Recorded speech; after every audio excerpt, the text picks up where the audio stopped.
तव कथामृतं तप्तजीवनं कविभिर्हीतं कल्मषापहं श्रवणमङ्गलं श्रीमदाततं ভুবি গৃণন্তি ये ভুরিদা জনা।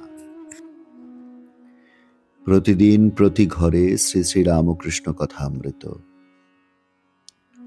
আমরা শ্রী শ্রী রামকৃষ্ণ কথামৃতের ষষ্ঠ পরিচ্ছেদের মাঝামাঝি রয়েছি।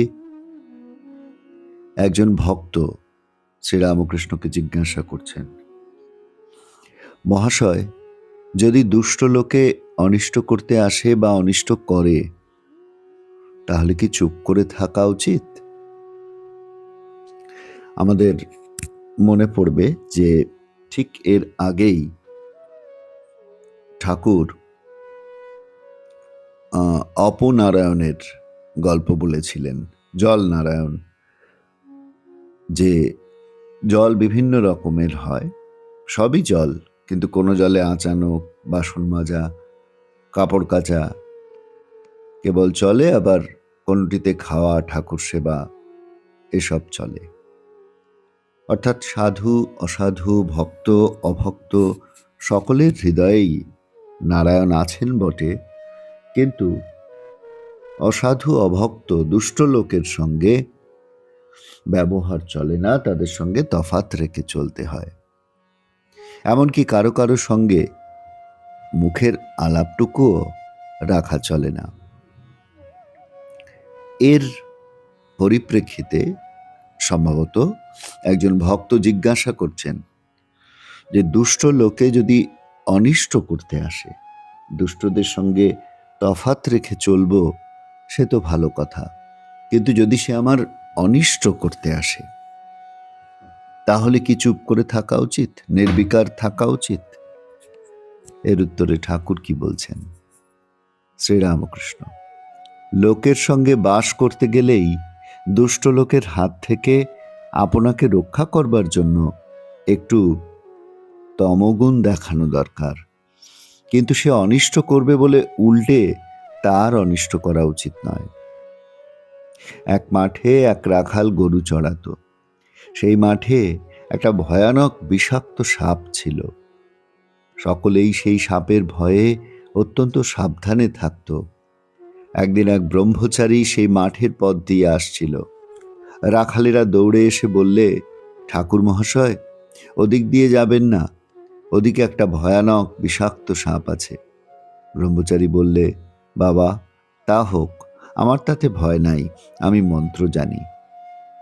এই কথা বলে ব্রহ্মচারী সেই দিকে চলে গেল। রাখালেরা ভয়ে কেউ সঙ্গে গেল না। এদিকে সাপটা ফনা তুলে দৌড়ে আসছে, কিন্তু কাছে না আসতে আসতে ব্রহ্মচারী যেই একটি মন্ত্র পড়লে, অমনি সাপটা কেঁচোর মতন পায়ের কাছে পড়ে রইল। ব্রহ্মচারী বললে, ওরে, তুই কেন পরের হিংসা করে বেড়াস? আয়, তোকে মন্ত্র দিব। এই মন্ত্র জপলে তোর ভগবানে ভক্তি হবে, ভগবান লাভ হবে, আর হিংসা প্রবৃত্তি থাকবে না। এই বলে সে সাপকে মন্ত্র দিল। সাপটা মন্ত্র পেয়ে গুরুকে প্রণাম করলে আর জিজ্ঞাসা করলে, ঠাকুর, কি করে সাধনা করব বলুন? গুরু বললেন, এই মন্ত্রে জপ কর, আর কারো হিংসা করো না। ব্রহ্মচারী যাওয়ার সময় বললে, আমি আবার আসব। এই রকমে কিছুদিন যায়। রাখালেরা দেখে যে সাপটা আর কামড়াতে আসে না, ঢেলা মারে, তবুও রাগ হয় না, যেন কেঁচোর মতো হয়ে গেছে। একদিন একজন রাখাল কাছে গিয়ে ল্যাজ ধরে খুব ঘুরপাক দিয়ে তাকে আছড়ে ফেলে দিলে। সাপটার মুখ দিয়ে রক্ত উঠতে লাগলো, আর সে অচেতন হয়ে পড়ে রইল, নড়ে না, চড়ে না। রাখালেরা মনে করলে যে সাপটা মরে গেছে। এই মনে করে তারা সব চলে গেল। অনেক রাত্রে সাপের চেতনা হলো।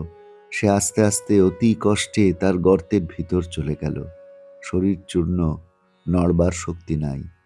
অনেক দিন পরে যখন অস্থিচর্মসার, তখন বাহিরে আহারের চেষ্টায় রাত্রে একবার চড়তে আসতো। ভয়ে দিনের বেলা আসতো না। মন্ত্র লওয়া অবধি আর হিংসা করে না। মাটি, পাতা, গাছ থেকে পড়ে গেছে এমন ফল খেয়ে প্রাণ ধারণ করত। প্রায় ১ বৎসর পরে ব্রহ্মচারী সেই পথে আবার এলো। এসেই সাপের সন্ধান করলে। রাখালেরা বললে সে সাপটা মরে গেছে। ব্রহ্মচারীর কিন্তু ও কথা বিশ্বাস হলো না। সে জানে যে মন্ত্র নিয়েছে তার সাধন না হলে দেহত্যাগ হবে না। খুঁজে খুঁজে সেই দিকে তার দেয়া নাম ধরে ডাকতে লাগলো। সে গুরুদেবের আওয়াজ শুনে গর্ত থেকে বেরিয়ে হলো, খুব ভক্তিভাবে প্রণাম করলে। ব্রহ্মচারী জিজ্ঞাসা করলে, তুই কেমন আছিস? সে বললে, আজ্ঞে ভালো আছি। ব্রহ্মচারী বললে, তবে তুই এত রোগা হয়ে গেছিস কেন? সাপ বললে, ঠাকুর আপনি আদেশ করেছেন কারো হিংসা করো না, তাই পাতাটা ফলটা খাই বলে বোধহয় রোগা হয়ে গেছি। ওর সত্যগুণ হয়েছে কি না, তাই কারো উপর ক্রোধ নাই। সে ভুলেই গিয়েছিল যে রাখালেরা মেরে ফেলবার জোগাড় করেছিল। ব্রহ্মচারী বললে, শুধু না খাওয়ার দরুন এরূপ অবস্থা হয় না, অবশ্য আরো কারণ আছে, ভেবে দেখ। সাপটার মনে পড়ল যে রাখালেরা আছাড় মেরেছিল। তখন সে বললে, ঠাকুর মনে পড়েছে বটে, রাখালেরা একদিন আছাড় মেরেছিল। তারা অজ্ঞান, জানে না যে আমার মনের কি অবস্থা। আমি যে কাহাকেও কামড়াবো না বা কোনরূপ অনিষ্ট করব না, কেমন করে জানবে? ব্রহ্মচারী বললে, ছি, তুই এত বোকা, আপনাকে রক্ষা করতে জানিস না? আমি কামড়াতে বারণ করেছি, ফোঁস করতে নয়। ফোঁস করে তাদের ভয় দেখাস নাই কেন? এই গল্পটি বলে ঠাকুর বলছেন, দুষ্ট লোকের কাছে ফোঁস করতে হয়, ভয় দেখাতে হয়, পাছে অনিষ্ট করে। তাদের গায়ে বিষ ঢালতে নাই, অনিষ্ট করতে নাই। অপূর্ব সুন্দর একটি গল্প, খুব প্রচলিত গল্প, কিন্তু শ্রীরামকৃষ্ণ যখন সেই গল্পটিকে আমাদের কাছে উপস্থাপন করছেন, আমরা গল্পের মর্মার্থ যেন অনুভব করতে পারছি। শাস্ত্র বলেছেন, সর্বং খলবিদং ব্রহ্ম, সকলের মধ্যে সেই একই ব্রহ্ম বর্তমান। কিন্তু সকলের সঙ্গে আমাদের আচরণও কি একই রকম হতে পারে? পৃথিবীতে বিভিন্ন রকমের মানুষ রয়েছেন, তাদের বিভিন্ন রকমের আচরণ। যদি দুষ্ট লোক আমার সামনে এসে পড়ে, আমি তার সঙ্গে কেমন আচরণ করব? এই যে প্রশ্ন, এই প্রশ্ন দেখুন শুধুমাত্র সে যুগের তা কিন্তু নয়। এই প্রশ্ন চিরকালের। একজন ভক্ত, তিনি যেন আমাদেরই প্রতিনিধি হয়ে আমাদেরই মুখের কথাটি ঠাকুরের সামনে উপস্থাপন করেছেন। তখন ঠাকুর তাকে উপায় তো বলে দিলেনই, সঙ্গে এই গল্পটিও বললেন। এই গল্পটি শুনে আমরা বুঝতে পারলাম যে ঠিক কেমন হওয়া উচিত আমাদের আচরণ।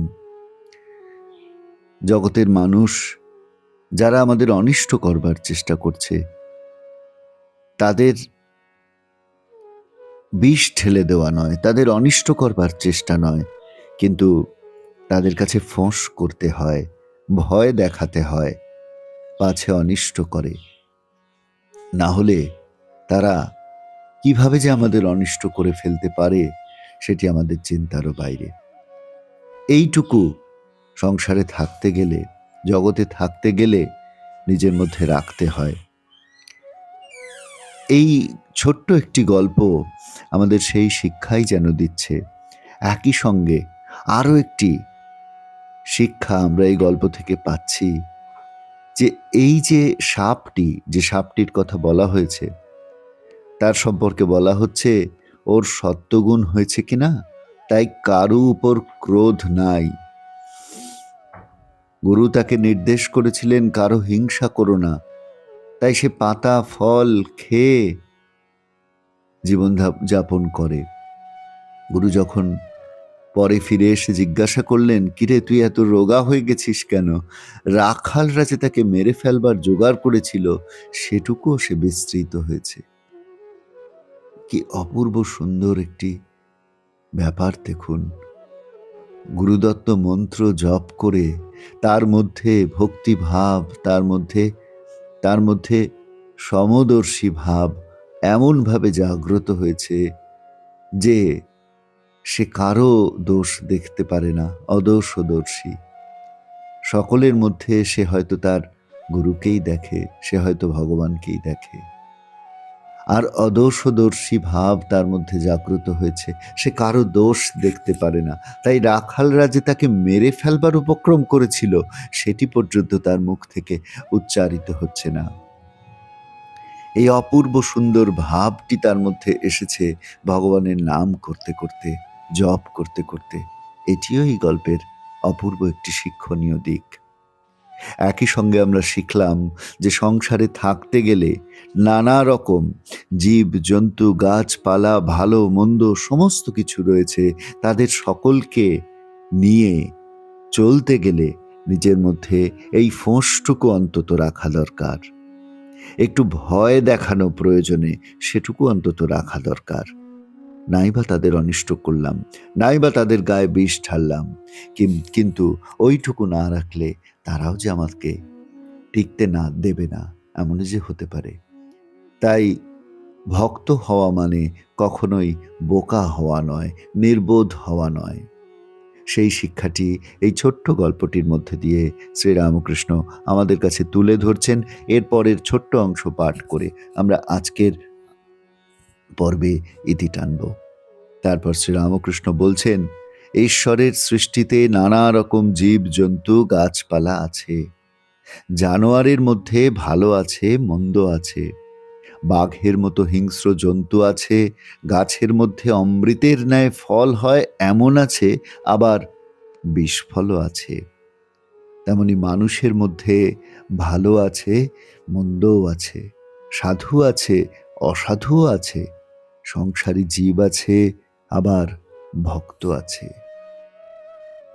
এই যে ভিন্নতা, এই ভিন্নতাকে শ্রীরামকৃষ্ণ স্বীকার করছেন। শ্রীরামকৃষ্ণ আমাদের চিনতে শেখাচ্ছেন যে জগৎ ঠিক তুমি যেমনটি ভাবছো কেবল অতটুকুই নয়। জগতে ভিন্নতা রয়েছে, বিভিন্ন ধরনের প্রাণী রয়েছে, বিভিন্ন ধরনের গাছপালা রয়েছে, বিভিন্ন ধরনের জীবজন্তু রয়েছে। তাদের সকলের মধ্যে বাস করতে গেলে তোমাকে বুদ্ধি করে চলতে হবে। তুমি ভক্ত হবে কিন্তু নির্বোধ হবে না। সংসারে বিভিন্ন ধরনের প্রাণী রয়েছে, তাদের বিভিন্ন রকম চাহিদা রয়েছে, বিভিন্ন রকম জীবনের লক্ষ্য রয়েছে। সেগুলিকেও যেন ঠাকুর ছোট্ট এই গল্পের মধ্যে দিয়ে আমাদের কাছে তুলে ধরার চেষ্টা করলেন।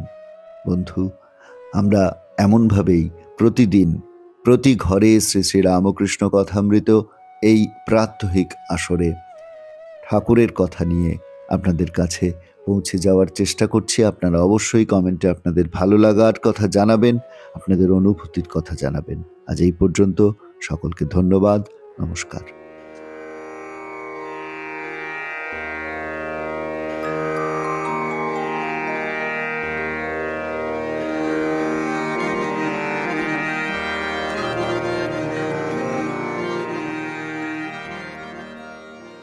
প্রাণারা